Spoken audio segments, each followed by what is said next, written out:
The NBA playoffs, to borrow a term from the 80s, is fantastic. Let's go through last night.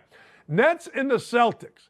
The Nets, I've never seen two superstars be softer in my life.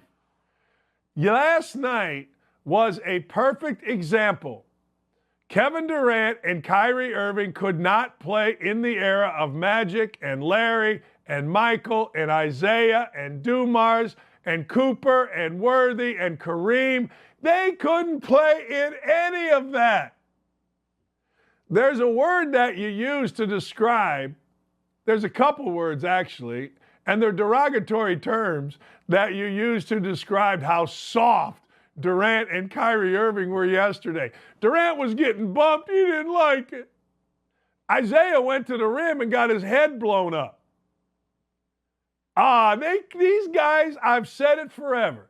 I love Steph Curry, but one of those little dribble 72 times, go to the rim back in the 80s, he would have gotten knocked on his backside, and every play from that point on would have been a business decision. Durant was getting bumped. I thought they did a great job on TV last night showing how the Celtics were bumping him. And that was choreographed. That was pretty good, really good, actually. The coach of the Celtics did a hell of a job. And, I mean, Steve Nash didn't know his backside from third base. He's like, guys, is this third base or is this my backside? I don't know. They both got dimples. I'm telling you. Kyrie Irving wilted. Don't even bring up to me Kyrie Irving being even close to Isaiah Thomas. Don't. And don't even bring up to me Kevin Durant. You can't be softer than those two were. Durant went 0 for 10. Durant is the modern professional basketball player. He thinks talking makes him tough. Here's Durant at the mic. Well, I don't know. That ain't tough. That's just stupid. Durant thinks social media makes him tough. Well, last night he had a test of toughness, and he failed miserably, and it was funny. If you've ever wanted to see an example of how these guys right here could never play in any era other than their own era, this was it. Period. This was it. Durant went 0 for 10. He was scared. He was intimidated. He was, to quote a good friend of mine, soft. He's just soft. Oh. And Kyrie Irving can flip off anybody he wants. He can act like a badass, but when it came to you-know-what cutting time, Kyrie Irving was, say it with me, soft. Oh, my God. It was, well, to quote Jack Nicholson in A Few Good Men, funny. It was funny. It was funny. And I go back, now there is a stone idiot on television. His name is J.J. Redick, okay?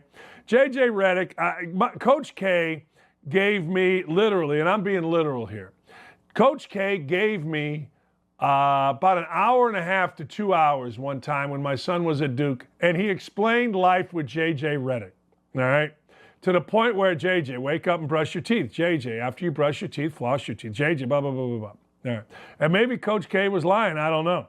I have no idea. I just know that that's what he did. The whole day was planned out for little JJ. Now JJ's a voice, right? That's good. So JJ comes on and he besmirches all of the former players. A guy like JJ Redick could never have played when Bob Cousy and those guys played because there weren't rules where you could just stand there and be a jump shooter. But all right, so J.J. Redick makes fun of who Bob Cousy had to play against. And I'm trying to find it here. Chuck Swirsky went at him. So J.J. Redick, totally disrespectful. Bob Cousy competed against the talent in that area. He did change the sport in that particular frame of time. So a few things for J.J. You owe Cousy an apology. Second, you do realize NBA players took off-season jobs to pay the bills. Because Redick said, well, Cousy was just doing it against plumbers and teachers, stuff like that. Well, what he doesn't understand is those plumbers, those iron workers, those steel workers that did stuff in the summer were far tougher than anybody J.J. Redick ever played against. I mean, frickin' J.J. Redick, who stood out and shot jump shots, acting like he's tough. Those guys couldn't play in any era in the 80s. I'm proud to have played in the era in the 80s where I got my teeth knocked out trying to set a screen. I had to go, I had a good hip replacement years after getting knocked on my backside. I'm proud to have. I watch these guys shoot their little jump shots. Hey, you're mad about it too, aren't you?